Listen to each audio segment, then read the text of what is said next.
the realization of the Buddhist school cannot be conceptualized.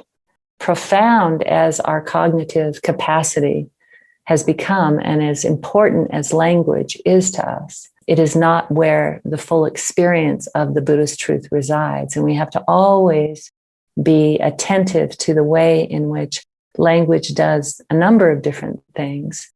It creates duality. Every sentence is made up of subject and object. Unless you say something as simple as I am or you are, there's always an object, and that subject and object are always in dynamic creative tension. Right? So language itself creates duality. And that's one of the reasons that it's hard to access the truth. And if you think about the practice of Zazen, literally, you think of it in terms of straight up brain science, we're literally coming to stillness because purpose is its own kind of cognition. So we come to stillness so we can let go of the drivenness of movement, and we relax the cognitive mind, and we basically, in a certain way, run a different program in the brain than the one that we run when we're talking and thinking. And when we run that different program, which is older and more inclusive, not orienting to mental concepts or constructs, and we're becoming deeply aware of here and now, we're availing ourselves to a different, fuller experience.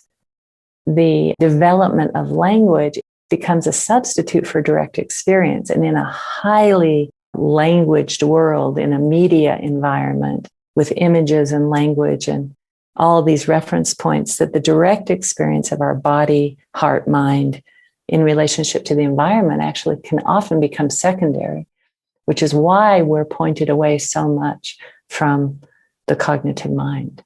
Even if I ask you in this moment to notice the way you're listening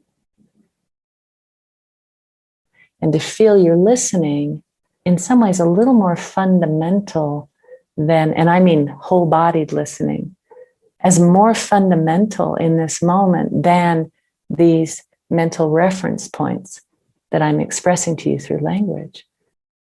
And if you for a moment drop the reference points, but notice the power of what the act of listening has on your being. Listening and Zazen have very much in common with one another.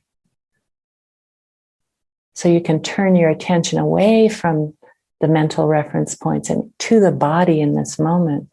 Feel your openness, the quality of your presence, and your receptivity. And experience listening as a form of meditation.